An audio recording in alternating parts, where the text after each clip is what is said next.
Hello, and welcome to Media-eval, a medieval pop culture podcast, where we talk about how medieval and medieval-inspired movies, TV, and books depict the medieval world.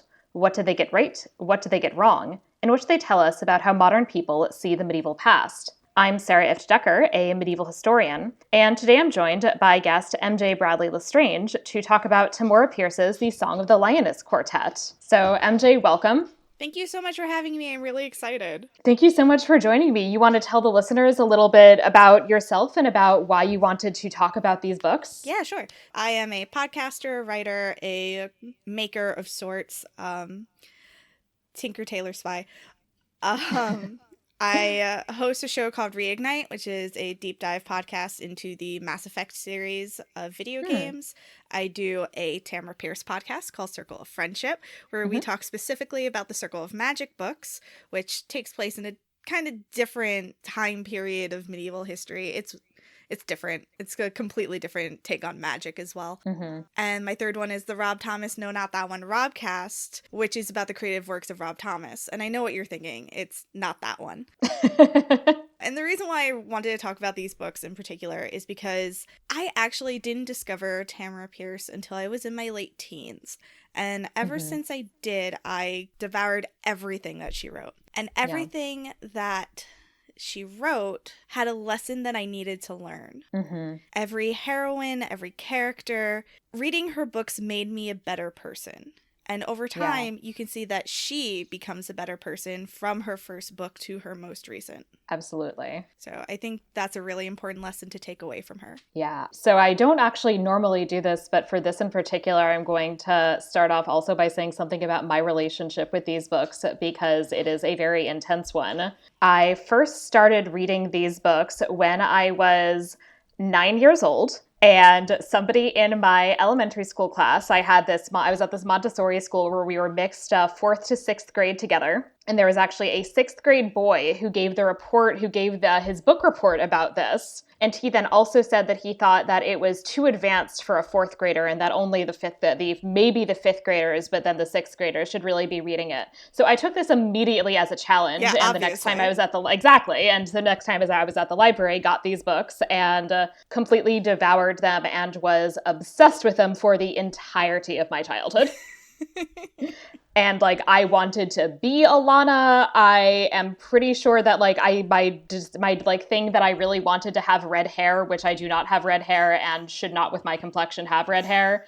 I think that desire started because of these books. Purple was actually already happened to be my favorite color. But I also think this book might be why I hate the color orange. Ooh, fair. Yeah. That's solid. So preteen me had this very intense emotional connection with Alana and with these books. For me, a very funny thing is that the first Tamora Pierce book that I read was actually Cold Fire, which is the third book in the second quartet of the Circle of Magic series. And the first Tortall book I read was Trickster's Choice, which takes place 3 series after Alana begins. It's about Alana's children. Yeah, and I actually haven't read that one because I read and was very into both this quartet and the Wild Magic quartet. And then by the time some of her other things started to come out, I was in that stage where I was very insistent that I was too old for anything that could be cast as being YA or for kids potentially. And in that early teen stage that some people, or I at least have, of being I am too old and advanced and fancy for this, and I only read literature, and I read books for grown-ups. And so I missed out on a lot of her subsequent series, but I am looking forward to getting the chance to read them now because I now realize that was a dumb stage to be in. Yeah, because then you realize that books for grown-ups are just really pretentious after a while. Some of them are good, but then some of them are just I wrote this for clout and only clout, and you can tell. And also that the intended audience of a book doesn't actually have anything to do with its quality to some extent. That there are amazing books that are, written with an eye toward a younger audience, and that doesn't mean that they don't have anything to say to people who are adults. Yeah. For example, I think the Becca Cooper books are some of her best writing in the Tortala universe. They take place actually 100 years before Alanna. You could read them without having read any of Alanna's books. They're about a completely different character and a very different take on fantasy. Usually when you read fantasy or you engage in it, you're thinking at the greater level of kings and queens and princesses and knights, whereas the Becca Cooper books are down in the street. Yeah. And like the regular people. Yeah. So that's why I really like the Becca Cooper books. I'm excited to know. So I guess that must be like George's ancestress. Yes. Yeah. There is a connection to George, but it doesn't really come into play until the very end of the series. You get this hint of like, yes, I acknowledge that Cooper is the same name as George. Like, yes, you can stop bothering me about it. Yes, they're related. And it's the kind of thing that I would just assume, because I would assume she would make that choice without that being at least the kind of vague background assumption, but that also doesn't necessarily mean it matters, because she obviously doesn't know that she's going to have a like great-great-grandson or whatever named George. Right. Who meets a young girl pretending to be a boy. Yes. To bring it right back around to Alanna. Yes. So this is the Song of the Lioness Quartet by Tamora Pierce, which was published in 4 books between 1983 and 1988. So that's Alanna, the First Adventure, In the Hand of the Goddess, The Woman Who Rides Like a Man, and Lioness Rampant. And there, I'll just say throughout, just say right at the outset that I'm planning on there being just spoilers for the entire series. So if you have not yet read this series and would like to do so unspoiled, then maybe pause this and save it for after you have read all 4 books, which honestly does not actually take that long. Yeah, it's a quick read. You'll be fine. Just get them from the library. You'll listen to this tomorrow. It'll be okay. I think I read like 1 a day, basically. Yeah, they're that fast. Like, I burned through all of Alanna and Wild Magic very, very quickly. And then Protector of the Small took a little longer because that's much later in the publishing industry. Because at the time that Alanna came out, young adult wasn't really a thing. This was the early to late 80s. The story that she wanted to tell was actually more rife with drug abuse and alcoholism and violence, and it was much more adult. And then when she started working in a group home to take care of young women, she started telling them the story and had to tone it down so it could be appropriate for young women. And then that's when she started thinking about making it for children. That's fascinating. I did not know that. Yeah, I actually read the afterword. I'm not 100% sure my edition has the afterword, because I have... You might have the early editions, yeah. Yeah, because so the ones that are out now definitely have different covers, I noticed when I happened to be looking around online. So the ones that I have would have been whatever was... I think I did buy them new, but they would have been whatever was in print in 1996, so relatively shortly after publication. Yeah, the editions that I have came out in like, I want to say the late 2000s. Yeah, so I think I don't even have that afterward. Yeah, and she talks about her journey in getting them published and how she brought them to a publisher whose name escapes me right now and told her the story, and the publisher said, like, make these changes and I'll pick it up, and that was it. And that's how Alanna came into existence. Like, originally, Tom was supposed to have this queer power imbalance between him and Roger. That's interesting. I'm not sure in a good way, but it's interesting. So, like, there was supposed to be a whole lot more to it. And because so much got cut, Tamora Pierce actually, like, didn't like looking back at Alanna for a long time. It's interesting to think about how authors experience their own books and how... I mean, it's very different from how I experience these books, obviously. So the first main section is the enumeratio, where we just kind of go through and spend some time chatting about these books. And I'm going to start with a very brief recap of basically just kind of the premise that will kind of orient us, and then we'll have just more of a general discussion. So Alanna of Trebon disguises herself as a boy so she can become a knight, switching places with her brother Tom so that he can then go and study magic. The series follows Alanna as she eventually wins her shield and reveals her true identity, forms close ties with friends and lovers. There was 9-year-old me. It was very like, wow, there's a lot of sex in this. Adult me is like, there's not that much sex. No, there's not that much. It's like a reasonable amount. Yeah. It's like 3 lovers over the course of your entire life. That's rather small. It's rather small, yeah. And also, like, it is not graphic. It's like, yeah. But yes, it seemed like very adult to me when I was 9. Right.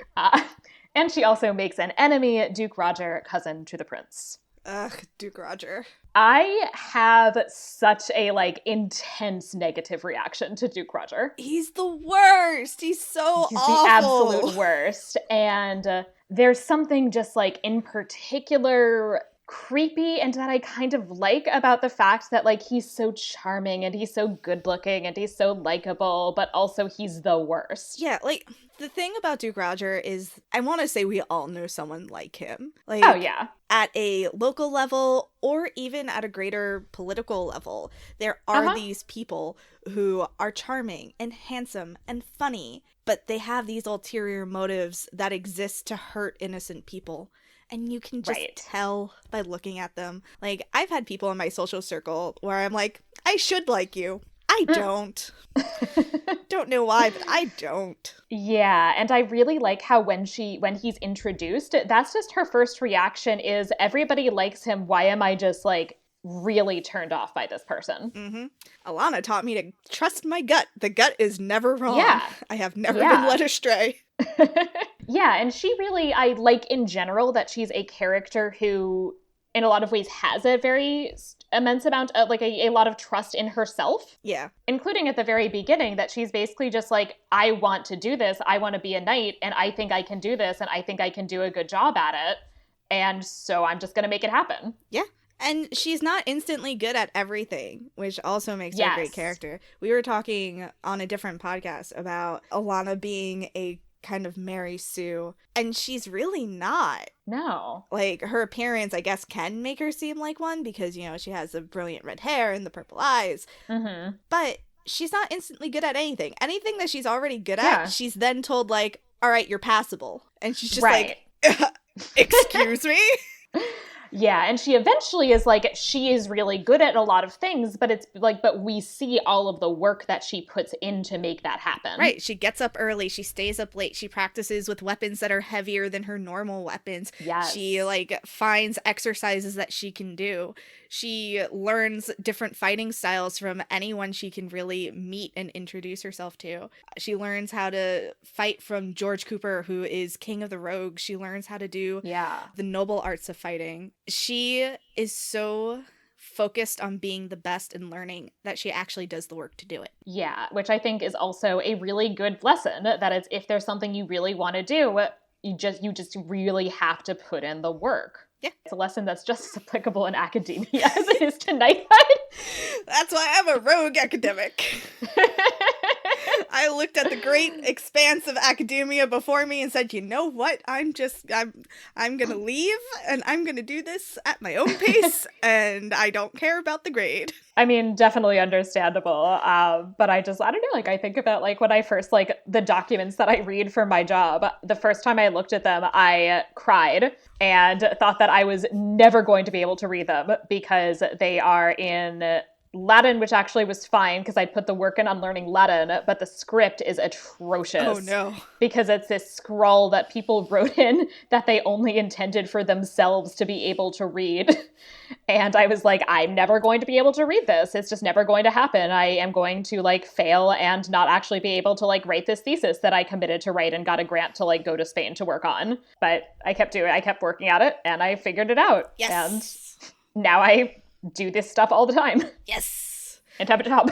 I feel bad if anybody ever has to, like, excavate my journals. You will not understand a damn thing I wrote. I am so sorry. Should write, like, more clearly in case anybody ever has to read what I write. Be nice to the future historians. Oh, my husband would appreciate that, yes. So we meet a lot of the major characters already in the first book. Yeah. So we meet George Cooper, the head of the king of the rogue. I love a rogue. I love George Cooper so much. I know that 20, 30 years later, he is more problematic. Yes. So this is eventually going to become a big love interest for Alana. He's 17 when she's 10. Yeah, and so the first time that they have a kiss then has to be she's what, like 14 or 15. Yeah, 15, 16, I would say. 50, yeah, and he's then 22, 23. Yep. That hasn't aged well. Nope. That's kind of creepy. He is a product of the early 80s. Yes. Which is not an excuse. Yeah. And, at the time, I thought this was, like, very sexy and totally fine. Right. But also, I was a child, and reading this now as an adult, I'm like, oh, that's not good. Yeah. The more you read Tamora Pierce, the more you pick up on, like, her type, which is very much an older man. Right, because, I mean, all of her love interests are older, because, so Prince Jonathan, also who we meet in this book, and who she becomes friends with, and will, also have a relationship with, he's, 3 years older than her? 4 years older than her? Yeah, 3 years older, I think. Yeah. Because I think he is not quite a senior page when Alana first becomes a page. He's either in his, right. I think he's in his 3rd year, maybe. I don't remember. Yeah, and then by 2 weeks. Right, and then by the end, she's becoming a squire, and he's becoming a knight, because right. So there's like a solid 4 years. She becomes a squire. Yeah, Which is such a weird take on the knight squire practice. I feel like if you are a newly minted knight, you should not get a squire. Right? That's the last thing you need, sir. Right? Like, especially because, I mean, so we'll talk in our next episode about Protector of the Small, but in that you really see a sense of being a squire as this process by which you're really training, and like your knight master is training you.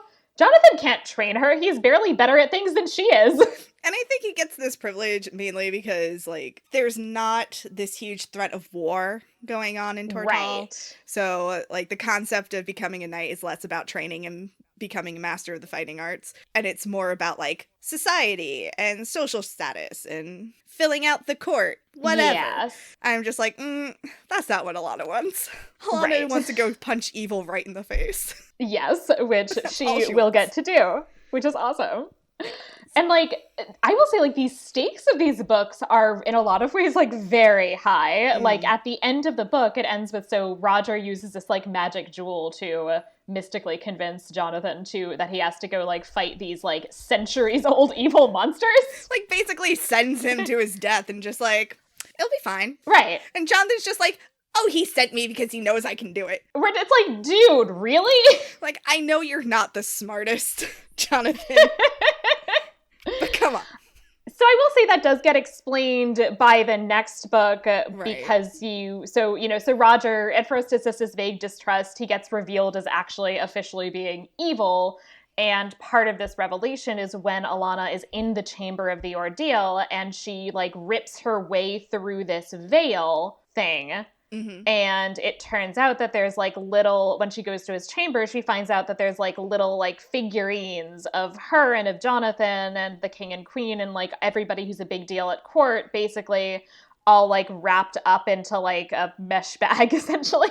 Right. And that this is, like, hiding their view of how Roger sucks. The Chamber of the Ordeal is a really interesting thing. We don't really know a whole lot about it. We learn a little bit more in Protector of the Small, but in Alana's books, it's just this room where something happens that transforms you from a squire to a knight. Nobody talks about it. Nobody's allowed to talk about it. If you talk about it, it's, like, very frowned upon. How dare you? Yeah, but so what we get from Alana is that it's about facing your fears. Right. Is the kind of main thing, is that you have to grapple with the things that you are most afraid of and show that you're able to overcome that. Right. And for Alana and for Kel, the chamber gives them both a little bonus. Yes, which is interesting. It shows them both, like, here's a thing that you need to fix. Go have fun. Yes. Which is interesting because, of course, they're not allowed to talk about what happens in the Chamber of the Ordeal. But so you kind of have to wonder, like, are they the only ones who have gotten this? Or are there other people who have gotten something and we just don't get to see it because they're not allowed to talk about it? And if so, like, what were their things? Like, what did, like, Raoul of Golden Lake get, like, tasked with by the Chamber that we just never know about? Quitting alcohol. Oh, poor Raoul. Poor Raoul. I love him so much. I know. He's so great. All of the knights that Alana becomes friends with, like Jonathan, Raoul, Gary, not Alex, fuck Alex. Well, yeah, I mean, because Alex becomes Duke Roger Squire, so he becomes fucking terrible. Alex of Tyrgen, who I never understand his deal. I just like, never especially understand. at the end, so we're, like, jumping around, but at the end, and they, like, have this big fight, and it's, like, her last, like, big fight before she has to go and face Duke Roger, basically, is this, like, combat with Alex.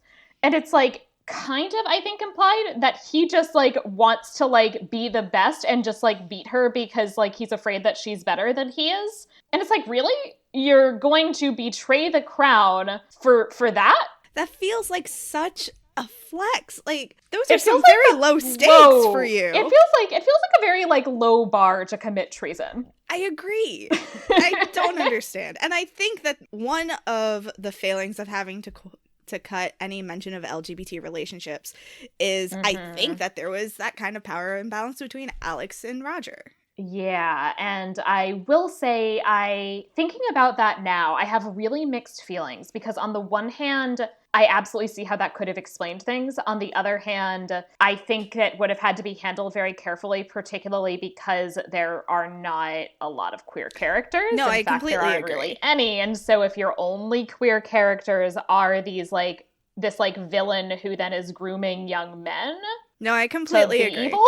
This is in a world where we can rewrite Alana. Right. Everyone is queer. Yeah, I mean, if there was, like, a bunch of queer characters, then I think it would be totally fine. Like, look at Raoul's obsession with protecting Alan. Yes. Raoul is bi. You cannot tell me otherwise. Yeah, and especially when we get to Protector of the Small, like, I am definitely convinced of that. And also, I love Raoul. I love him. He's so good. But, like, it definitely would have been a problem if the only queer character was Roger grooming young men and destroying them as a result.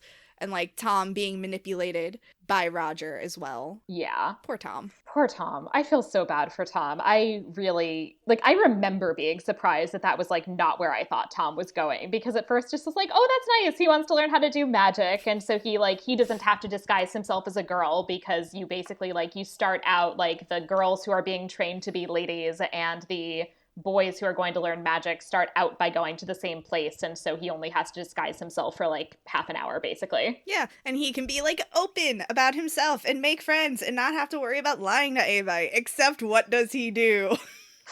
He just lies to everybody and, like, pretends he's an idiot and is bad at magic, and then is like, surprise, bitches, and then he's like, everybody hates me, I guess they're just jealous. I'm like, maybe because you lied to them for, like, a decade. And you show no regard for, like, their experiments or, like, their feelings or anything. You just do whatever you want.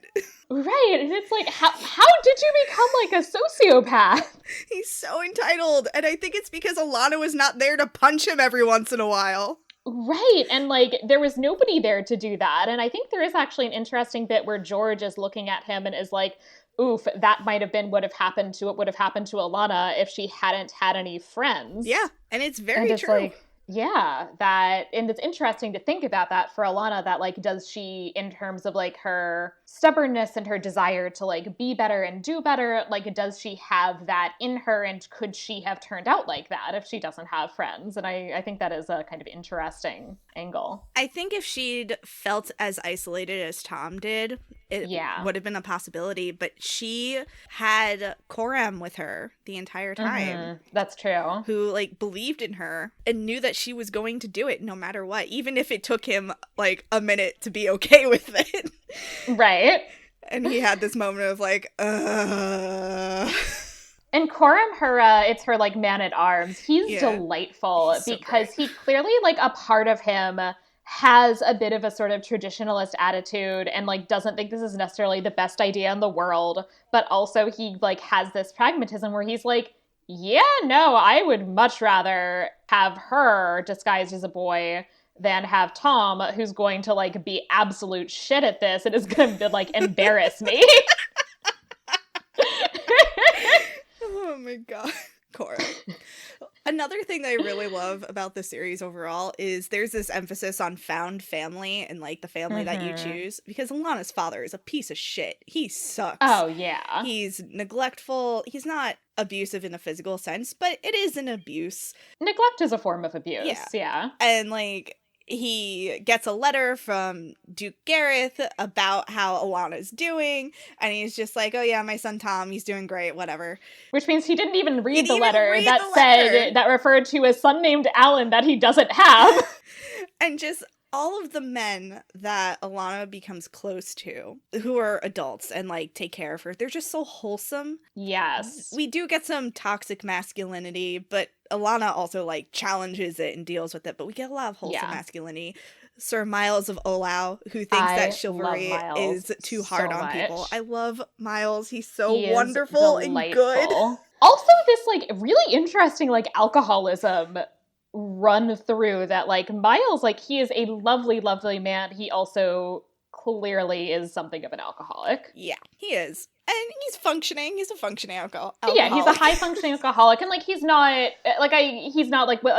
with Werewolf when it comes up in the Protector of the Small series, there's this implication that he, like, becomes a person that he doesn't like when he's drinking. Yeah. And Miles, there doesn't seem to be anything like that. He seems to be basically the same personality-wise, but also he should probably drink less. Yeah, he just becomes jollier and just, like, more tired and needs help walking back to his rooms. Yeah, it's like, for your own health, you should probably not be regularly getting so drunk that you need help getting back to your rooms in the same palace. And I think also Miles drinking so much is probably due to, like, this whole concept of chivalry and the toxic masculinity that comes with it, and how he opposes it so hard, and drinking is the only way he can cope. Right, and that he's, seeing all of these young men who he probably feels like are being, like, in some ways kind of broken and pushed into this way of being that he thinks is really unhealthy, and that is clearly something that he has trouble coping with, and especially, like, even more so given that most of them are like, oh, Miles, you're being silly.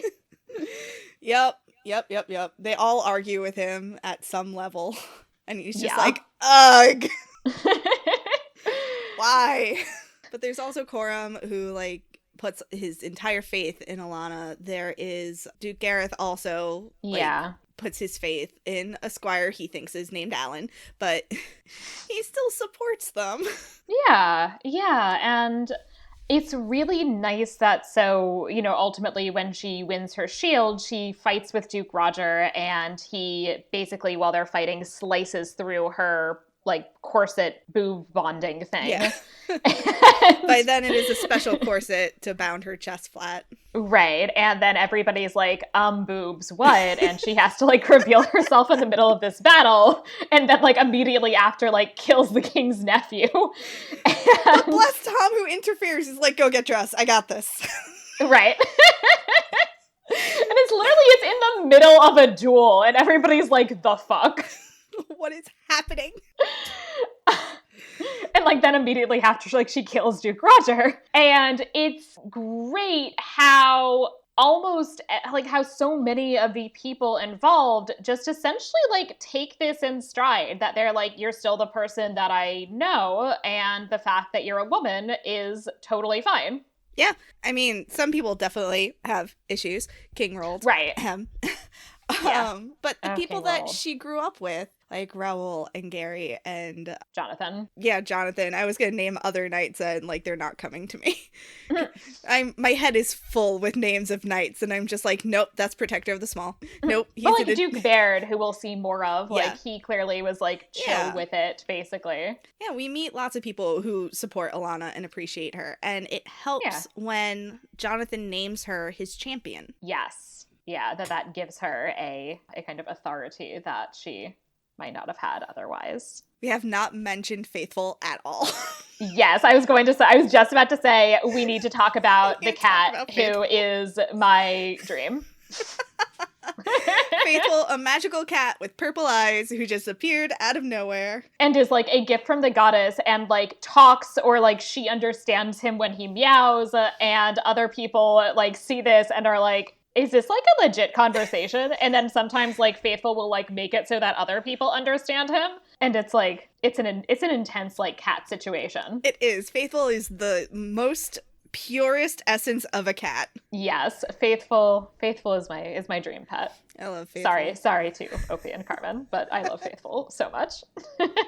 He's good. And Faithful's story does not end with Alana. He does reappear in Tamora's books. Interesting. I remember there being something vaguely in Wild Magic. Yeah, he makes an appearance in Wild Magic, sitting at the feet of the goddess. That I haven't read in a while. Yes, that's right. Yeah, because there's a lot about how she, like, has this relationship with the goddess and is, like, protected by her. She gets this magic amulet. The cat is also clearly connected to the goddess. Yeah. I mean, Alana is an instrument of the gods to do work that they can't do themselves. Yes. Which, unfortunately for her, makes things harder for women who later want to follow in her footsteps. Right. And part of that also is the big emphasis on the fact that she has magic, which is referred to often as the gift. And there's a lot of emphasis in the beginning on the fact that Tom is really into magic and she kind of doesn't want to have to deal with her magic. Yeah. One thing that I wanted to make sure that we mention is that each of these 4 books teaches a lesson. Mm-hmm. And in the first book, it is about putting in the work to achieve your goals and knowing your worth. In the second book, it is about coming to terms with love, right? Yeah. And then the third book, it's about Alana coming to terms with her magic. She spent so much of her time not using it and then only using it for healing. And only using it in really dramatic situations. Yeah. I mean, so because she basically, there's this sweating sickness, which, you know, is obviously caused by Duke Roger because he's terrible. Right, because he sucks. And she's basically, like, seeing this happening and, like, ravaging the palace. And like, finally, like, Jonathan gets sick and she realizes that basically, like, she'll never forgive herself if she doesn't try to do something with her magic to heal him. Yeah, it's always a last-ditch effort. And ever since her fight with Roger, she feels like magic is dirty in some way. Yeah. But in the third book, she gets the opportunity to realize that it's a part of her. It's not going anywhere. She has to master it. And she really, like, she becomes this whole new person, this complete person when she finally embraces it. Yeah, and the melding of the swords, too, really feels like a kind of metaphor for Alana herself in a way of that there's the sword that she... I mean, they both are kind of magical, of course, right. That there's the sword that she pulled out of these ruins on a, like, very sort of Arthurian Excalibur-like thing. And when she was with traveling with Sir Miles, and then there's this magic, like, crystal sword that it turns out was actually created by Duke Roger, but it, like, is specifically essentially intended to, like, focus magic in some way, basically. Yes, and it's a very hungry object. Yes. And her uniting these swords, because it's that sword actually, like, destroys lightning, her previous sword, and she then kind of unites them together. And it's, I think very much also about, like, realizing these two halves of herself. I really like the kind of Chekhov situation of this combined sword and Alana's fight with Roger. Like, her final fight with the resurrected Roger. Because, you know, Tom has to defy the gods and bring someone back from the dead. We need to talk about this resurrection, because, okay, I'm fine with Tom deciding I need to defy the gods and do a resurrection. That seems like Tom. That's fine. Why Duke Roger, the person who had, like, his sister killed, the person who, like, was actually, like, kind of following and harassing him also for years, the person who, like, committed treason and that is known? Like, why not literally anyone else? Just anyone, Tom. This courtier died last year. He seems nice enough. Well, that wouldn't have been impressive. That wouldn't have scared people. Bringing back Duke Roger, that, like, gives him the status to show that he can do whatever he wants. I mean, I feel like a resurrection is still pretty, like, terrifying regardless of who gets resurrected. Bad. It is super bad. It's clearly, like, a plot resurrection, and it makes sense because my cat agrees, I guess. Nobody likes Duke Roger. Cats especially don't like Duke Roger. Yeah, exactly. Faithful is very angry at Duke Roger. You would hate Duke Roger too, wouldn't you, Carmen? But that, like, her defeating him, like, in book 2 when he's set up very clearly from the beginning as this major antagonist, it does feel a little anticlimactic. Right. And so what else is the series going to be about? Right. And so it makes sense that he, like, plot-wise, that he gets brought back, but it also doesn't actually totally make sense that Tom would think that this is a good plan. Well, Tom, who is the smartest person in the room, is also the dumbest person in the room. Oh, 100%. He was operating with his final brain cell that day. With Delia of Eldorn up his ass the entire time. Oh my god, fucking Delia of Eldorn. Like, and Josanne of the Copper Isles, like, they're all terrible, terrible people. That is the other thing, is that this book is interesting in that it, like, has, not, like, the top villains, but, like, it has as, like, two of Roger's, like, big henchmen are women. Yeah. And yeah, there's this, like, interesting reckoning with, like, women villains that I feel like often doesn't happen, I guess. Yeah, there's a scene where Josanne comes at Alana with a double-bladed axe. Where did you learn to use that? Well, and she kills Faithful, She which, does. fuck that bitch. Yeah, she's oh the my worst. god. But don't worry, Faithful is a magical creature and is not entirely dead. It's okay. I cried. I 100% sobbed when the kitty died. Understandably. I cry every time. Having read these books 40 times, I'm, like, sitting in bed and I'm, like, saying, like, no, and just sobbing. And, like, my dog is, like, getting up and she's, like, all concerned. I read, like, a very innocuous sentence and I start getting very emotional over it. I'm just like, God's all bless! Just sobbing for no reason. Just like, Miles is so nice! I know, because he adopts her, and it's so lovely, good. Especially because, like, her actual father sucks. And, like, he died, and just without a word, without ever finding out, without ever being proud of her, he just disappears.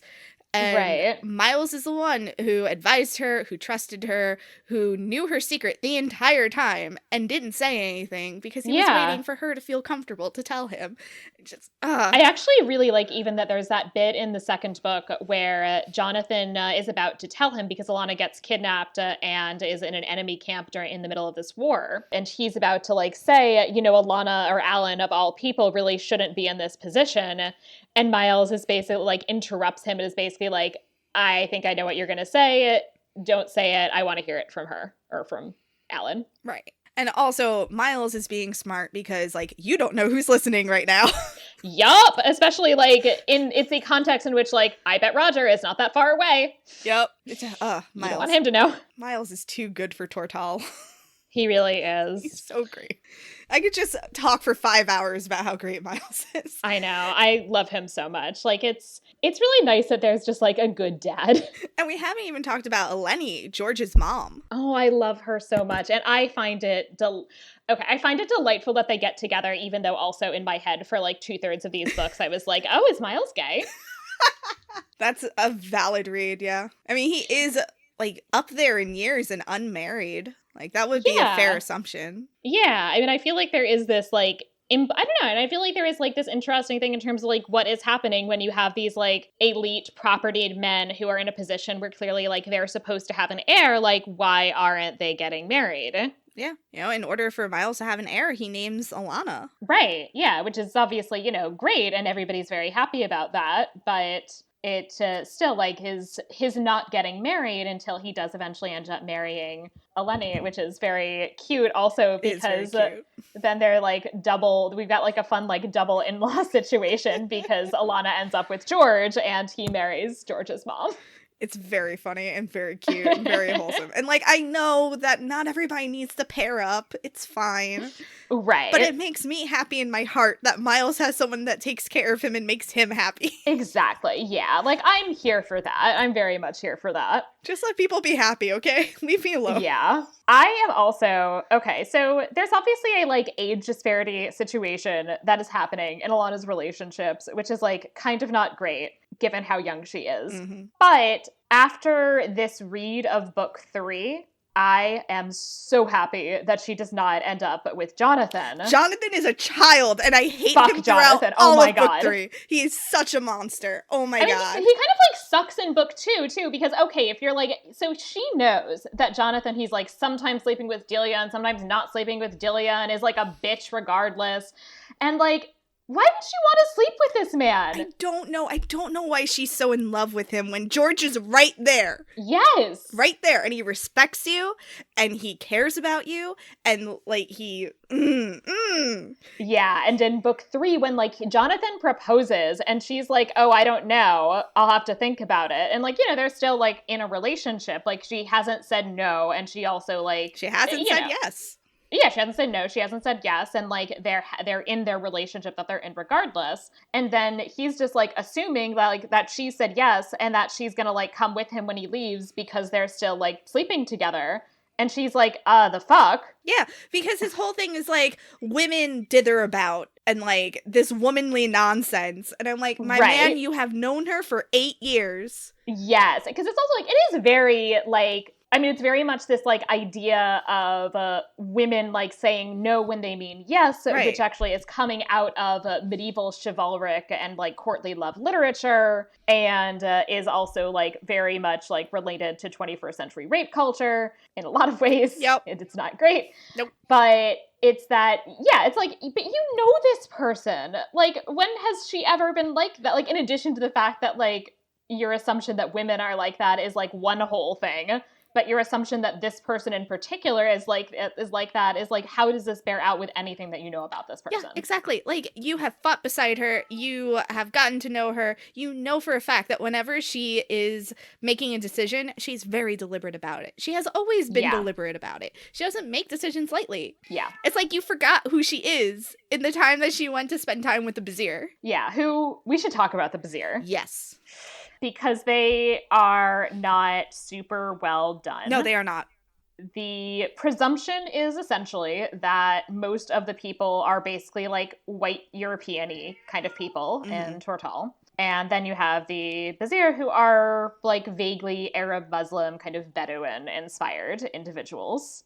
And I'm going to talk more about like the specifics of the issues of them as a portrayal of like that culture in the next segment. But I'll just say now that it's very uncomfortable that you have it just is a very heavily stereotyped portrayal. The insistence on like them being like extra misogynist makes me uncomfortable. Yeah, it's not done well, and Tamora knows it. Like, in the year since this has been published, she has expressed wishes to correct some of her errors, and she has in a lot of ways. Like in Protector of the Small, representations of the Vizier are much better. They're not, they don't spend as much time with them, but it does get better over time. Yeah. But that being said, there is a moment in book 3 where Jonathan, a white man, has to come in and become a religious leader for these people so as to unite the two nations. Like religious and political leader, a religious and political leader to unite the two nations, which does the double duty of making them one nation, so that way they're no longer warring with each other, which I understand the impulse there. You're trying to solve a problem and that seems like the best solution, but it's not the best solution. That's a terrible solution.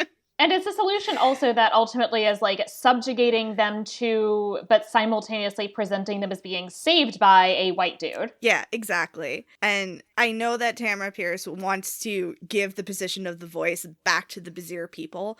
And I don't know if she's ever going to get a chance to write a book in which she does that, but I know that is one of her future goals. Right.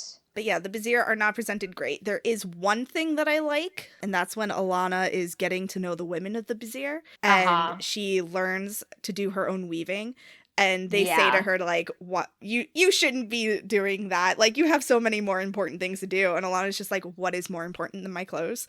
Like, I should be learning to do what you do. This is an important practical skill. Yeah. And in general, I will say I really like that even though, so Alana, you know, she's obviously is disguising herself as a man for a long time. And when she hits puberty, she obviously has really complicated feelings about that. But I appreciate that overall she is not, like, she manages to, like, have all of that, but she doesn't, like, denigrate or look down on, like, traditional femininity, and she doesn't, like, and, like, she really somehow manages to, like, not be too much like, I'm not like other girls. Right. She recognizes that she's different from many women because she was socialized differently. Right, that she had different experiences and practice from almost every woman she knows. Right. And again, when she's getting to know the women of the Vizier and she is after her two apprentices to, like, lose their face veil, she eventually comes to understand, like, that's not my call that I can make for them. Yeah.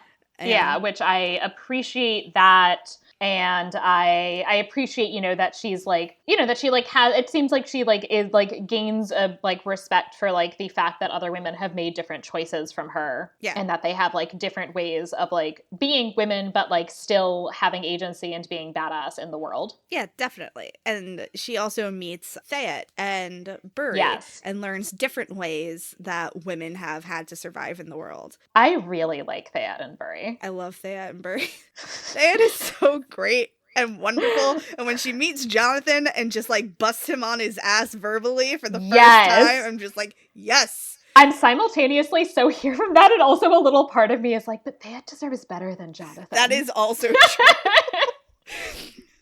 But also Theet the Peerless. She's so great. Yeah. And obviously he has to marry somebody, and she deserves to be queen. She does. Of something. Like, she'll do such a great job. And she does. Yeah, she does a great job. She, like, starts schools all over Tortal. And she does not stop fighting just because she becomes queen. Like, yeah. And she, like, actually makes it possible for, like, another way to, like, be, for, like, women to be warriors. That she, like, creates this group called the Queen's Riders, who are, you know, women who, they're not knights, but they're, like, military women who are, like, her, kind of like her, like, bodyguard, but they also, like, have other things that they do. Yeah, there's the Queen's Riders who are... No, there's the Queen's Ladies, and then there's the Queen's Riders. There's two different groups. The Queen's Ladies are the ones that, like, act as bodyguards and can go with her and fighting. Right. And then the Queen's Riders are mixed groups who are military, well, kind of military. They're like shock groups. They're smaller. Yeah. They ride lighter ponies instead of big stallions or geldings. And they can go more places and do more things without being as conspicuous as, say, a knight or one of the King's Own. Yeah. So that's great. Yeah, and that's a group that includes both men and women, and that Buri is the commander of, who starts out as her bodyguard initially. Toussaint was weird. Yeah. I don't know what was going on in Toussaint. Yeah, and because there's this, like, or Serene. Toussaint was a different country. There's so many. Yeah, there's a lot. Yeah. Scanra. Gala. Yeah.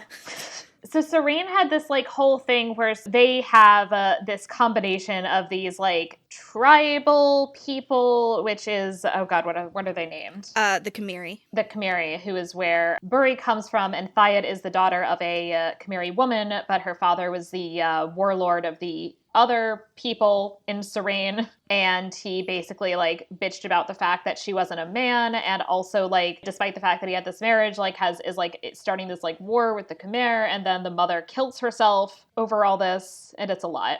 Yeah. There is a lot of suicide in book 4. Yeah.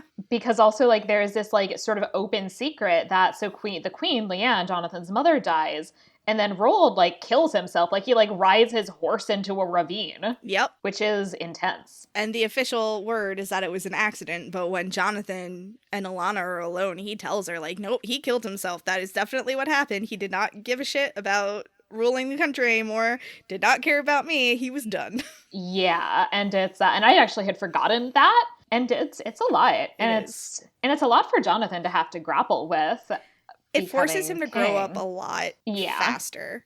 And the Jonathan that we saw in 3 is not the same Jonathan we see in 4. Yes. Like, he is definitely a man in 4 instead of a petulant child, as he was in 3. And he's still imperfect, but he's somebody who you get the sense that overall, even if imperfect, will be a fairly decent king. Yeah. Like, he cares about his people. He cares about the people that he commands. You know, he wants Alana to be his champion and not his wife because he knows that that's where she'll do the greatest good. Yeah. You know? And he also, you know, respects the choices that she made and that she is making, and I appreciate that. Yeah. Oh, speaking of Alana's men, God, Liam also...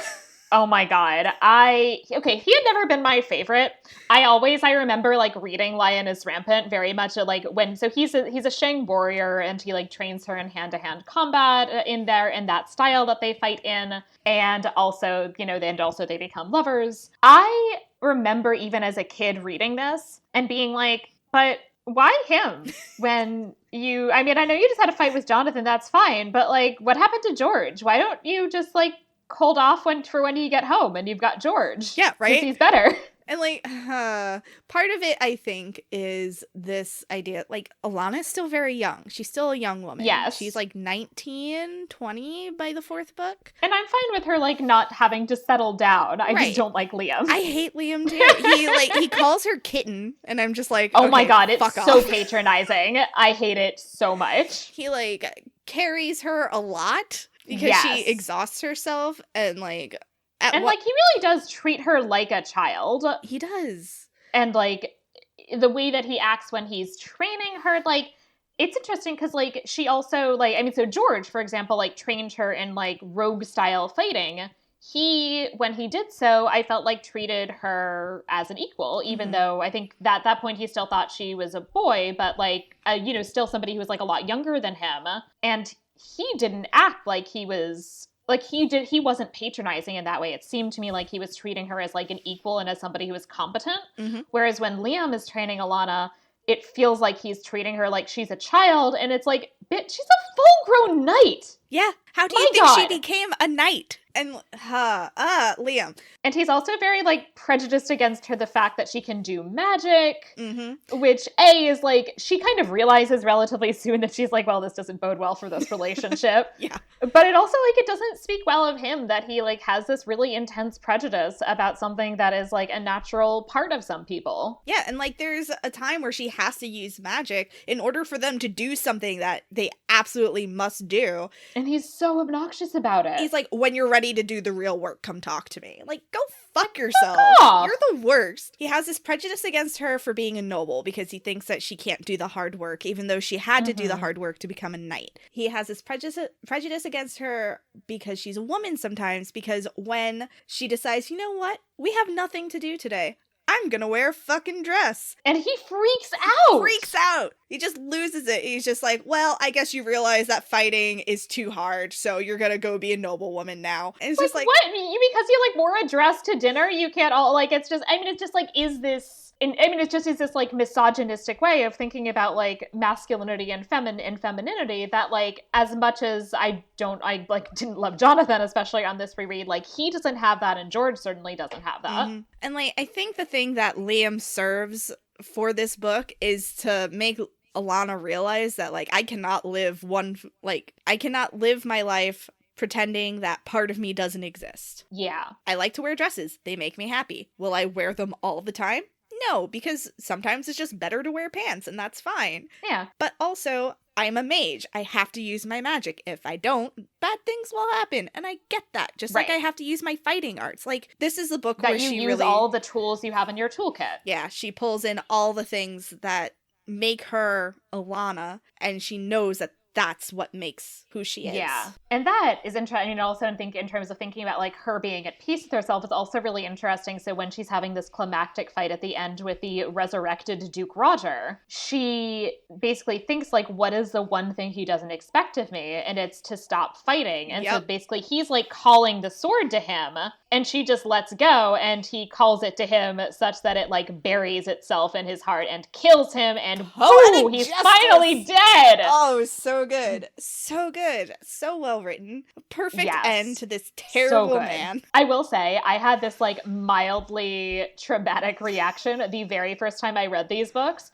to the resurrection, and I spent all of the Wild Magic Quartet the very first time I read it thinking somebody was going to, like, re-resurrect Duke Roger. Oh no! I was like, you better not come back. Don't bring that dude back. Stay dead, damn it. God. No, Roger never comes back. We can confirm Roger stays dead. Good to know. Now I can read the other books that I have not read in peace and not be like, oh God, when are they going to bring back Duke Roger? Don't bring back Duke Roger. He will never come back. Wild Magic does not bring him back. Wild Magic is a completely new character. Yes. And Alana's like in it, but a side character. Yeah. That's also what I like. She continues working in these worlds, but she moves on. She kind of lets go of the character. And they're still existing and doing things in the world, but they're no longer her focus. She frees herself up and thinks about other people and how the world might change. Nothing stays stagnant. Mm-hmm. Things are always changing. I really like how that works. And when we talk about Protector of the Small, I'm really interested in terms of talking about like what we see in terms of how Tortall has like changed in those generations. Because it changes a lot. It's like it 10 years later from... Right. I think it's about 10 years later. That sounds about right. Or no, it has to be more because I can't remember how long it is from Wild Magic, but it has to be more from Song of the Lioness because... Jonathan and Thiat's oldest kid is a page and is like, what, 12 or 13 at the beginning? Yeah. So it's about 13 to 14 years, I guess, assuming like on the assumption that they like got pregnant soon. Yeah, that must be it. I'm trying to remember how book 1 of Protector of the Small started, and I'm like, nope, I have read too much. I am in Lady Night now. I can't remember now. Well, we'll get to it. Yeah, we'll figure it out. It'll be fine. So anything else just kind of generally to say about the books before the next section? We have jumped around a lot, and I think we covered a lot of things. Alana does get together with George. It's great. It's wonderful because George does not force himself on her until she like explicitly says to him like, no, this is what I want. And he's like, great, perfect. I really like that. Yeah, he does do in the like initial, like there's like a surprise kiss while she's like got her hands full, which I don't love. No. In terms of like their first romantic interaction. But I would say that and like the age difference, which is intense for how old they are, is the only issues I have overall. That I really like on the whole how George behaves with her. Yeah. And how he seems as a partner. When George says to her the things that he wants, would you want to have children one day? And she goes, yeah, one day, but first adventure. And he's like, okay, that's fine, yes, good. Yeah. And she's like, and he's like, would you like settle down? And he's like, well, I mean, I am still the king's champion, but like I'm up to like get married. It's very good. I like how they end. I like them together. They're a good team. Yes. And Jonathan with Thiat is also good. Yeah. And George goes respectable. He becomes a baron. Yeah, he becomes a baron, but he's also like, he's like the spy master, basically, right? Miles is a spy master, but George is his second in command. Yes, right. So he's got some official positioning now. Yeah. Just as like a slight side thing, I really like just very briefly. So there's the Lord Provost, who obviously like his job is basically to like catch George. Yeah. And I adore how he's just like they actually like run into each other like on the same side in this big battle at the end, and the Lord Provost like winks at him. Yes. I love it. Especially the thing that I love about the Lord Provost is they talk about him a lot and we don't see him, I think, until the 4th book. And whenever he's talked about, the rogues are like fiercely proud of him because rogues from other countries are like talk about him with fear. Yes. And they're like, yeah, that's our provost. Oh, the one other character that we have not talked about at all is R'hllon. Oh, R'hllon of Malvin, because he's not worth talking about. He's garbage. He is garbage, but I do like the way in which it takes, so it's like the Alana's like bully like minor antagonist who then like leaves court and like stops training to be a knight in the beginning, like in book 1. I like how she takes that figure and makes him like not the main villain or anything, but that he comes back as just like an asshole like with a grudge who then like sides with Duke Roger and is also like trying to like take down George and become king and become head of the Rogue. Yeah, and it's a good thing he didn't stay and try to become a knight because he would have fucking died in the ordeal. Yo, he would not have survived. The ordeal would have killed him. who have been like, no thanks. Do not want. Yeah. God, Raylan sucks. He does suck. Disappears from court after Alana beats him up as Alan. Right. And then when he returns, nobody recognizes him because his face is so scarred. And it's because he assaulted someone and and she threw acid in his face. Threw acid right in his face. And that's how they eventually figure out who he is because they're like, those scars are weird. And also like they figure out based on the way he talks that he's probably a noble. Mm-hmm. And then they like are, doing this digging and are like, huh, that dude. They should have also known because he was such a fucking coward. Anytime that he wanted to fight George, he wouldn't fight George. He would manipulate other people into doing it for him. Through bribes or threats or whatever. Yeah, and it's, when he's younger, we see that he beats up on Alan and on the other, like, pages who are, like, smaller. Mm-hmm. He never does anything in front of the pages who are, like, bigger guys who he knows could take him. And, then eventually Alan, like, because of the training that she does with George, manages to beat him. But that he is very much cowardly in that same way. Yeah. I just remember the scene where Duke Gareth was just like, I wish you would trounce that guy. And she's like, I'm trying. I'm real tired of falling down. Right, because it's also the running thing that, like, you never tattle, right? You never say, like, I got into a fight and, like, so-and-so, like, was bullying me and he beat me up. You say, I fell down. Yep. So good. So funny. And I just want to talk about her dialogue for a second. She's so witty. Her banter is just so good. Just the way that people talk to each other and interact with each other. It's very realistic. And it's just, it gives me feelings. I love it. And it feels very real. And, like, these characters, like, they still feel real to me and I still feel very connected to them. I love these books. I do too. I'm gonna, like, start crying because I love it so much. Like, I got a tattoo inspired by her Circle of Magic series, and I didn't cry while getting the tattoo, but I did get very emotional, and it had nothing to do with pain. I was just thinking about how much I love those 4 stupid children. I was just thinking about how much I love them, and I was, like, getting worked up, and I was like, why am I crying? It has nothing to do with the pain. I was thinking the other day, I think I might want a Lioness rampant tattoo. Yes, I support this. Really good. Support it entirely. Yeah. I think we covered as much as we possibly ready to move on to the next section, which is where I get pedantic about history in the Vera et Falso section. And I listen and comment to the best of my ability. I am not a historian. So I will say as a disclaimer, this is a work of fantasy, so she can kind of do whatever the hell she wants. It's true. So, there's obviously some amount of nitpicky things that I would do for historical fiction that I don't have to do for this. But there are a couple of things that I think are interesting that she is clearly kind of like, one thing that I think she's clearly drawing on medieval realities and others that I think she might maybe get right accidentally. The first is I wanted to mention that the sweating sickness is a real disease that ravaged late medieval and early modern England. And it involves, indeed, heavy sweating and also a really rapid period of illness that basically within 24 hours, either you're dead or you're probably going to get better. Also, it's a disease that I noticed she mentions in the book that it doesn't affect children. And that was also true of the sweating sickness, that it seems to have, not that children seem to have not really been susceptible to it. That's a real hardcore pass-fail, though.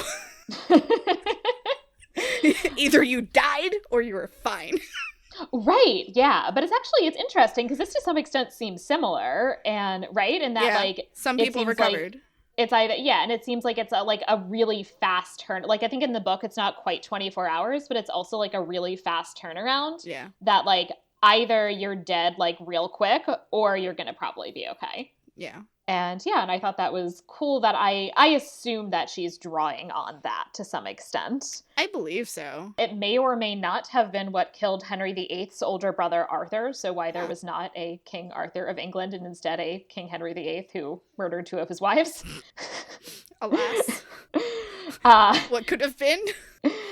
And so people, like in the case of COVID-19, people essentially knew to practice basically like quarantine and self-isolation when the sweating sickness was around. So Henry is known to have basically, so when he's courting Anne Boleyn, she got it and Henry was just aggressively like, yeah, no, I'm not fucking visiting. Which is valid. It is understandable. And if you are out there and you are not quarantining, what is wrong with you? Yes. You should be quarantining and Oh self-isolating. They knew how to do it in the 16th century, y'all. You have no And the excuse. 14th. Yeah. Oh my god. Sorry, I got real worked up about that. Yeah, pandemics, they're so relevant now. It's great. Yeah. There's a blonde cat in my kitchen who is not supposed to be in there. Aww. It'll be fine. Hi, Stealth Kitty. Bernie will be fine.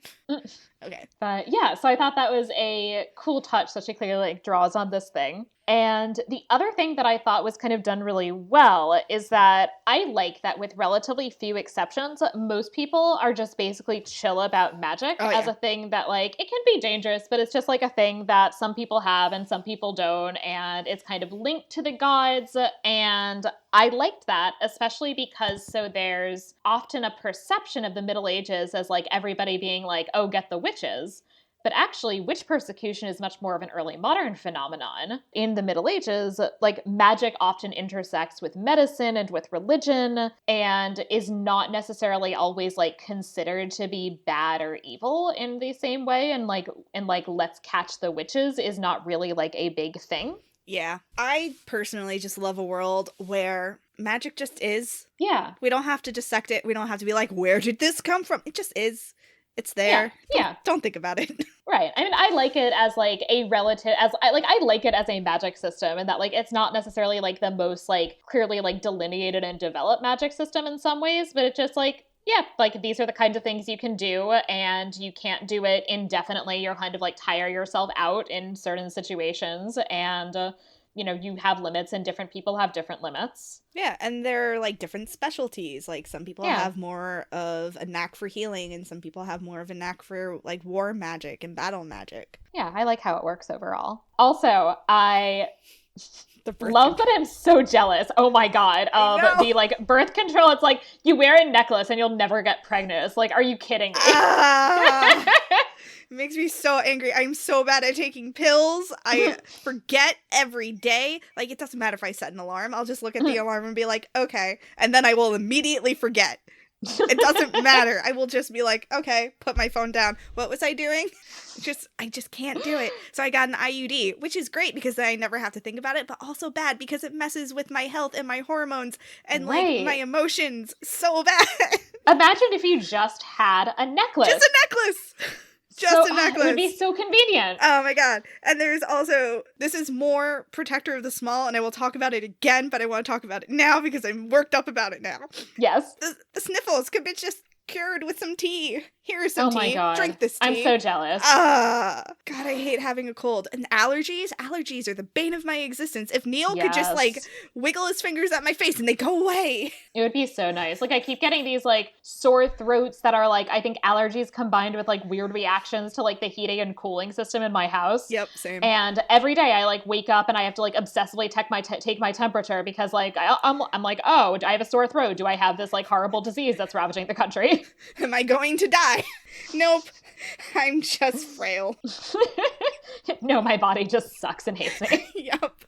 Basically it. I'm just so jealous that like Alana could put her hand on someone and just be like, healed. Yeah. So very jealous, but I will say, you know, I appreciate also that, you know, this is included. And I will say that in the Middle Ages, there were birth control methods. They were not as effective as either this necklace or probably most birth control methods that we have today, but they did exist and people did practice birth control. On a very side note, I just want to squeeze this in. I did not mention this book was on the banned books list because of period talk. Yes, which is so interesting and weird. Like, not because of sex or romance or magic or anything, specifically because a young woman has her period. That's it. Which is so, like, late. And also, okay, I am also, in addition to the various other things I've said about this book, like, I am 90% sure that this book, like, helped me, like, prepare for, like, getting my period when I was, like, fairly young. I was, like, 11-ish. Oh, yeah, that's pretty young. You know, and so, like, I read these books when I was the first time when I was, like, 9, and, like, you know, it's like, and we have this, like, pretty clear depiction of, like, her getting her period for the first time and being like, I don't know what the fuck this is. Which is also like, oh my god, honey, nobody told you. We talked about this on a different podcast and we were like, Maud, why did you not just like create a care package? Yes! Be like, on the day that this happens, open this box. Right? Like, it would have taken like 15 minutes to have like that conversation. here's a letter, here are some pads, you're going to need them someday, just hang on to them, it'll be fine. Yeah, but it is this like it is this like it's very clear depiction of this, and then like everybody like she's obviously freaking out because she doesn't know what's happening, but then like she goes to Eleni, who's like very like chill about it, and also I like the very just like casual sex positiveness of it, just oh, and by the way, in case like now because you're menstruating, that means you could get pregnant, so here's like your don't get pregnant charm for whenever you happen to need it. Stupid thing. It makes me so mad.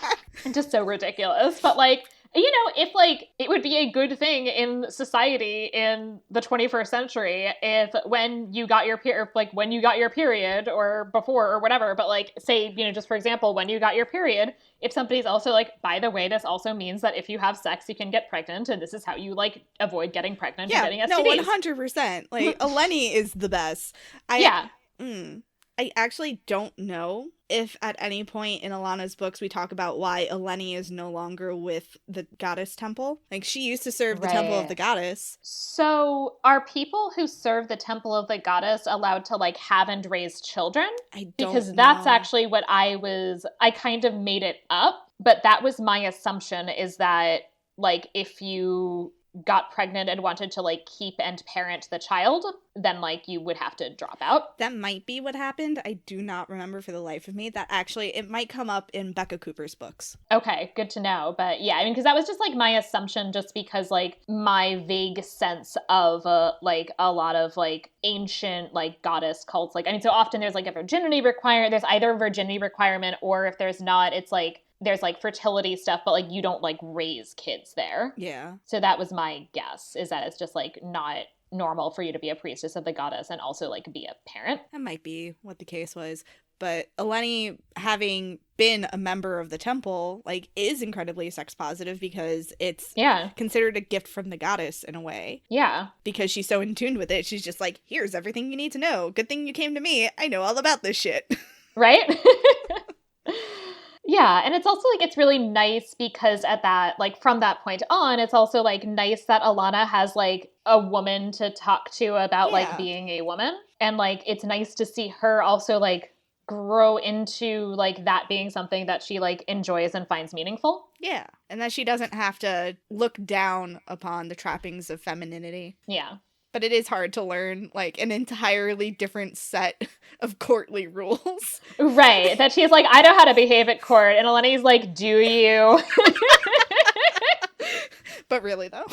Yeah. And also, like, just by the way, like, this is kind of going back to things we've talked about before, but, like, I really like that I feel like she has, like, a very, like, interesting, like, mentality about like code switching and exactly like when to wear a dress and when not to wear a dress. Like I think it's interesting that she's like, at court often I might choose to wear a dress, specifically when I'm like at the coronation ceremony, because I'm there in my official role as king's champion, I should wear breeches, or like I think she ends up coming with this like weird like combo situation. Yeah, they're like wide pants that could be seen as skirts, but they are definitely pants. Yeah, but that she's like, I can't just like wear a dress and look like a noble lady, because that's not reflective of the role that I am playing in this specific like ceremonial circumstance. 100%.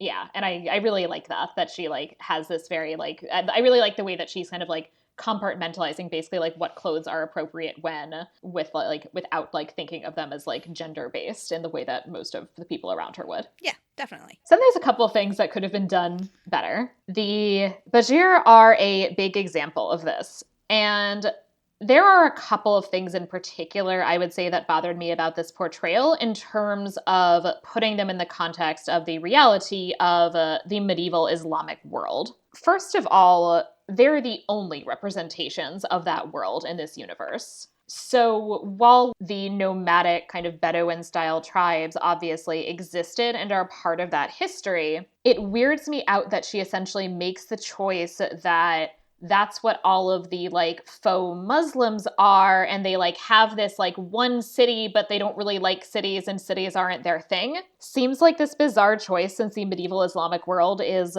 far more urbanized and far wealthier and more involved in global trade than Western Europe was. And so it's this kind of uncomfortable like creation of this dichotomy between East and West in a way that's really not actually even true to particularly the medieval world. It seems strange that this particular portrayal would be so poorly executed when she is very into history research.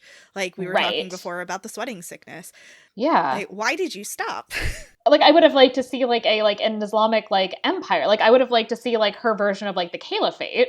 And, like, she doesn't have that. She, like, only has this, like, kind of Orientalist depiction of, like, Islamic tribes. And as I said, not that that's not something that existed, but that the portrayal of medieval Islam as just that feels very reductive in a way that I find frustrating. I agree. And many Tamora Pierce fans agree as well, especially these days. In Alana's time with the Vizier, there's a lot of essentially comparison of gender roles. And there's overall this kind of move being made to really emphasize that Tortall is more free or has more opportunities afforded to women. And this, A, feels very Orientalist, again, and also B, is really not true to the realities of women in the Islamic versus Christian worlds in the Middle Ages, where, like, they're both kind of very much patriarchal societies, and there are very, like, limited options available for women in both. And, like, I'm not sure I'd inherently say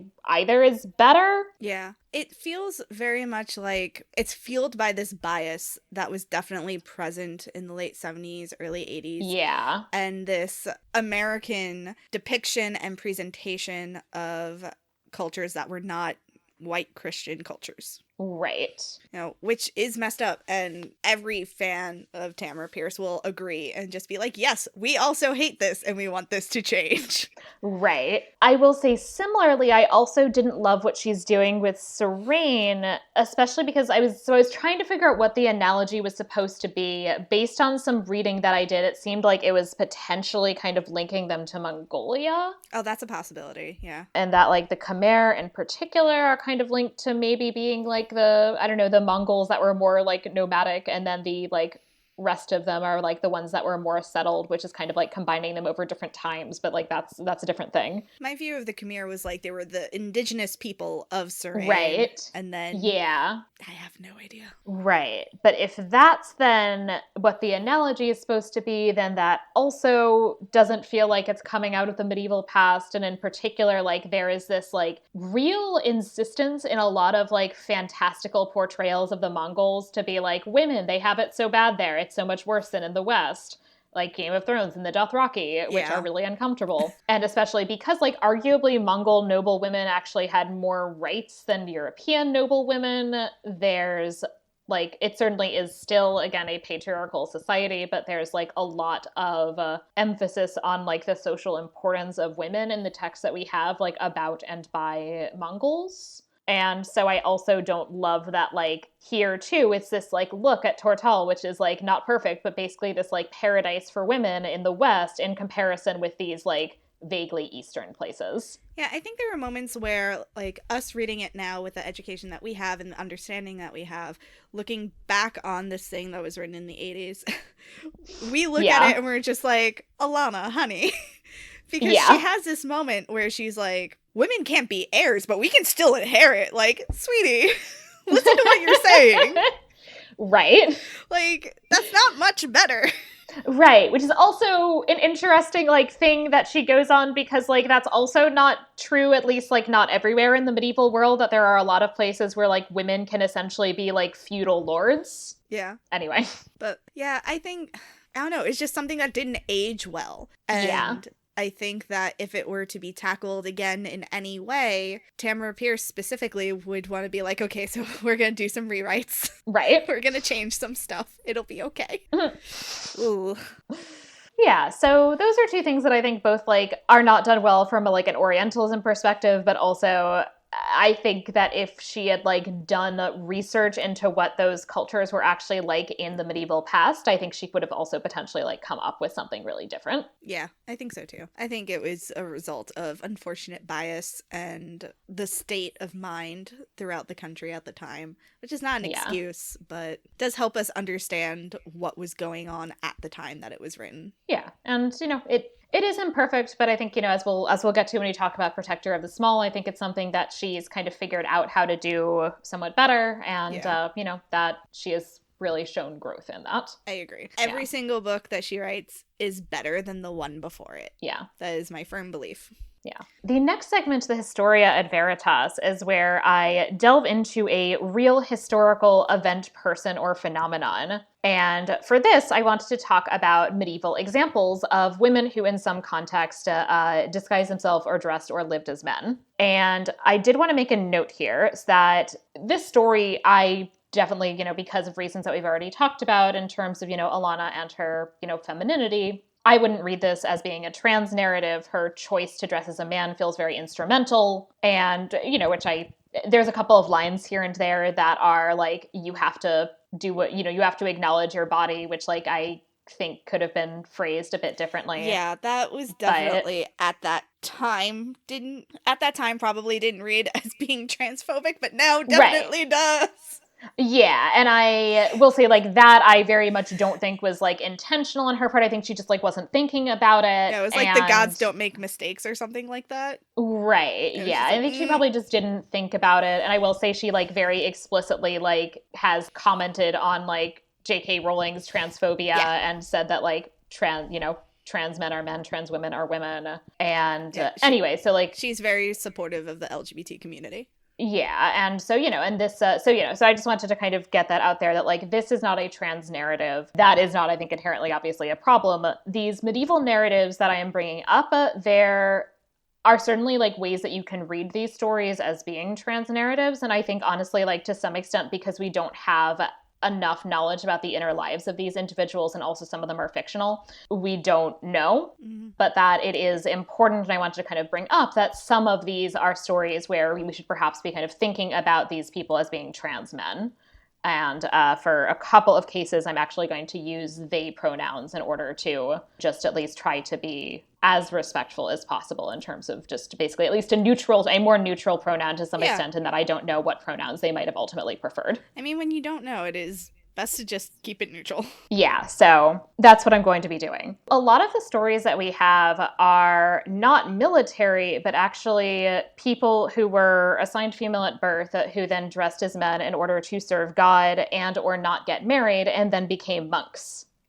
Cool. Saint Marina in the 8th century decided that they would rather be a monk than get married. And there ended up being this whole thing where, so they're a monk, and then this woman in the town gets pregnant. This daughter of an innkeeper gets pregnant and just randomly picks them as the monk that they're going to name as being the father of the child.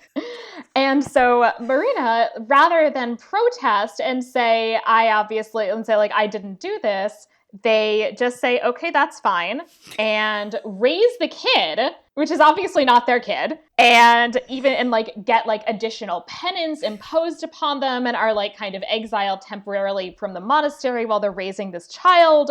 And then only after they died, when the monks are preparing their body for burial, do they realize that this person obviously did not impregnate this woman, because they do not have the physical equipment to do so. I'm just imagining this person standing there, in a crowd, just being like, "Whomst? Whomst?" Me?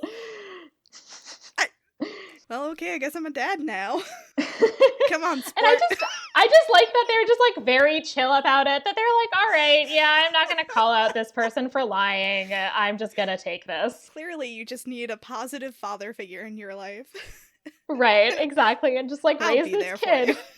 Yeah, it's really nice. It really is. It's very wholesome. Dad of the year. I know, right? Oh my god. That is, I would say, probably my favorite story, but there's also a saint and hermit who claimed for most of their life that they were a eunuch, that they were a man who, had been castrated, and then only at their death were they this is not what I was expecting. Did they know what that word meant? We shall never know. Yeah, and also a Saint Eugenia who was martyred and also lived most of their life as a man and even got to be abbot of their monastery. Oh, cool. Good for them. Yeah, they had fun. And also a little different, there is also a saint named Wilgefortis. Oh, what a name. Yeah, right. who prayed just that they would be made repulsive so that they wouldn't have to get married, and then miraculously grew a beard. Nice. I hope it was luscious. It seems very luscious, and actually, that actually, like, they look a lot like Jesus. That's wonderful. But wearing a dress. That makes me happy. Yeah, there's that. And there also, the other example that I wanted to bring up, which I thought was fun, is the Roman de Silence, which is a 13th century French romance. And basically, so it's this family, and they really want a boy for various reasons, including like inheritance and stuff, and, you know, knightly virtues and all of that. And instead they have a girl, and so they're annoyed about it. So they decide to just raise the child as if it was a boy. Like you do. Like you do. It's actually interesting in the grammar because in French, the name Silence could like function as a gender neutral name. Ooh. Whereas if the name was in Latin, it would be either Silencius or Silencia and would therefore have inherently a gender. But the use of the Romance actually allows it to be kind of gender neutral, and that's the name that they use. That's neat. Yeah. Most of their life, they are living as a man. And it's ultimately only gets revealed because they manage to capture Merlin. And Merlin reveals that there is this like prophecy that he could have only been captured by the trick of a woman. Fucking Merlin. Probably deserved to be caught. Right? Exactly. Like he, you know, and like he kind of sucks. So they clearly must be a woman because they were able to capture him. And at that point, we do have Silence changing into woman's clothing and taking on the name Silentia and marrying the king.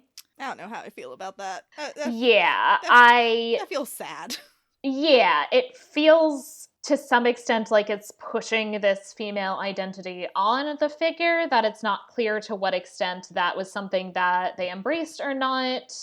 It's obviously it's a fictional character, but it's a weird narrative that I am not entirely sure what the message is. It's clearly to some extent kind of messing with some gender ideas, especially because like it emphasizes the fact that like they're a really good knight. Yeah. I don't know. It doesn't leave me feeling good that Silence has to give up their name and their identity and then marries the king. And it's like, well, did you want to do that? I don't know enough about it. If they wanted to do that, then more power to you. But if it's not what they wanted, then that's just sad. Right. I mean, it seems like kind of maybe, but also it doesn't necessarily seem like it gets, like, I don't think the narrative, like, gets as much into their inner state about that decision as it perhaps could. I don't think there's some, like, this, like, lengthy, like, clearly they're in love with the king thing. Yeah. As opposed to, like, the king is, like, honoring Silence. Yeah. I'm gonna have to by marrying them. So I can develop feelings about it. Yeah, so it's an interesting case that I think is worth bringing up in terms of these kind of narratives and how they would have existed in the Middle Ages. But they are, of course, very different from Alana. There actually aren't a lot of examples of women dressing as men for specifically military purposes. The obvious exception being Joan of Arc, who I won't get into too much detail about because I actually have another podcast episode that will talk about her a lot. Ooh, excited. But she did, she actually was executed ultimately for cross-dressing, was like one of the big charges against her. Lame. Yep. It's like getting someone on tax evasion. Right. So bad. It's like, your case is so weak. And there also have been there's been some interesting scholarship on the fact that there have been Viking skeletons found that are biologically female, but that are buried with typically male grave goods, including like weaponry. People are currently discussing, like, does this represent women warriors, or even also the possibility that there is some kind of understanding of these people as being like a third gender potentially. That's neat. Yeah. Exciting. Yeah. Some background that I don't know that Tamora Pierce was necessarily drawing on in some way, but probably not at the time, but I think now she would. Yeah.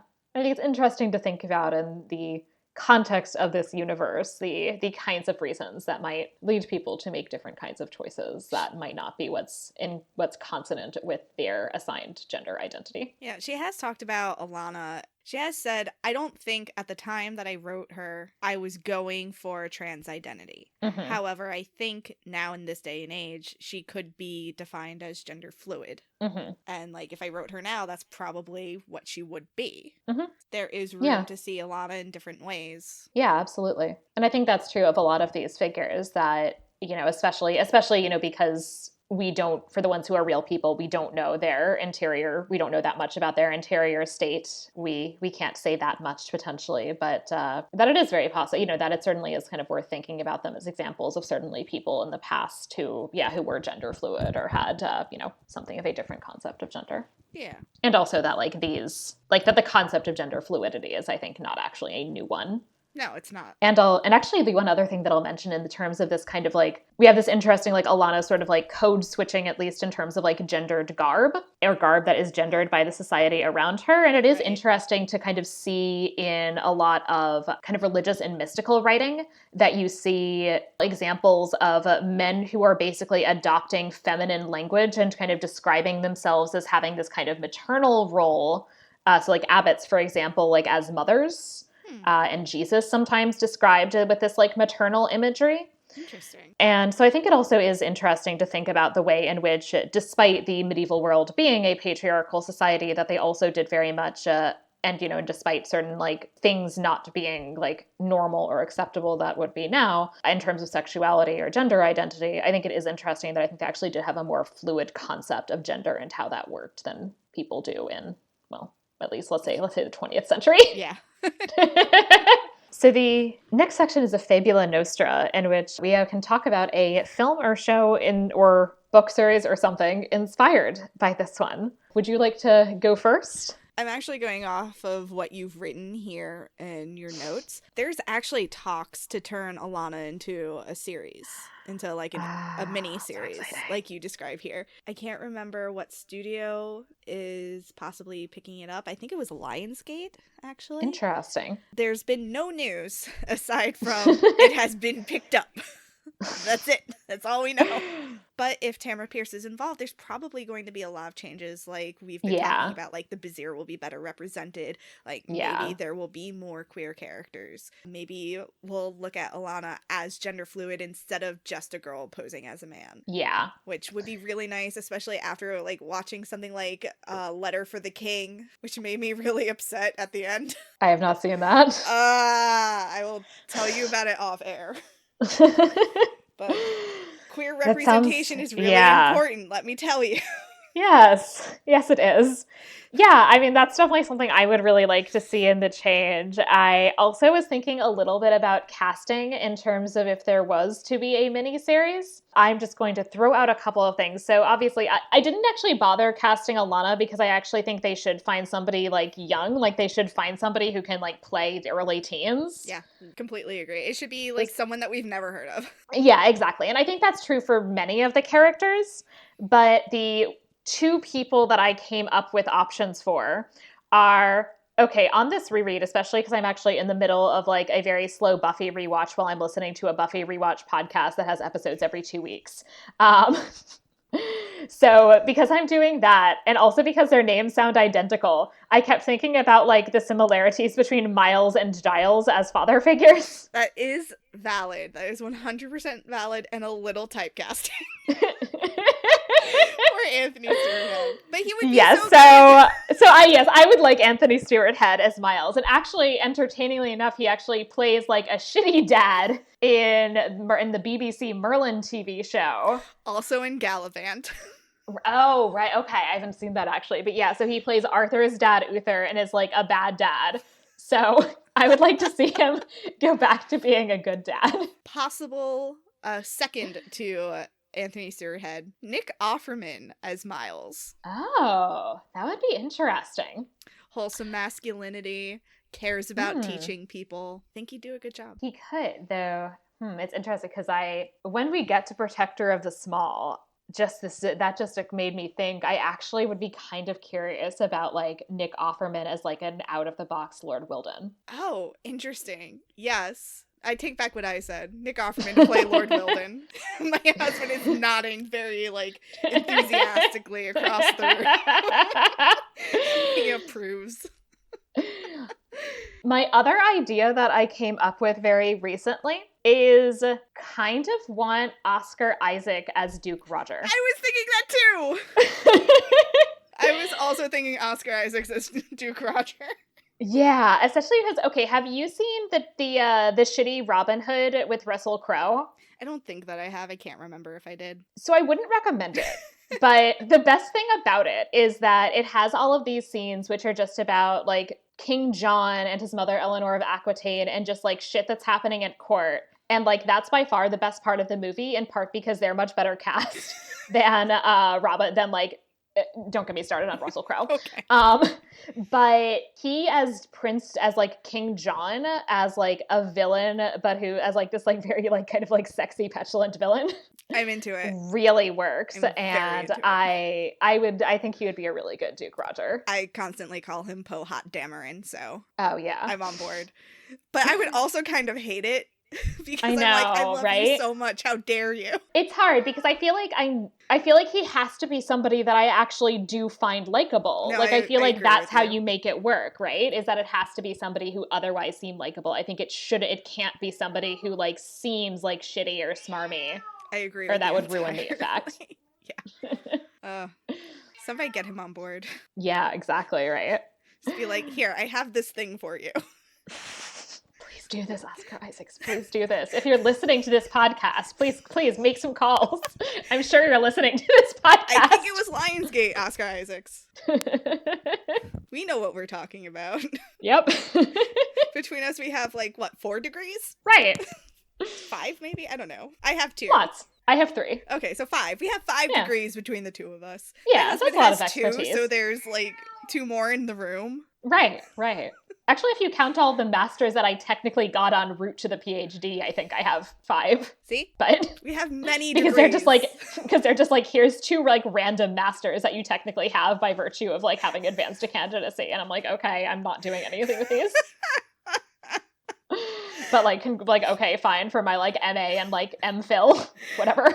Academia is so weird and I hate it.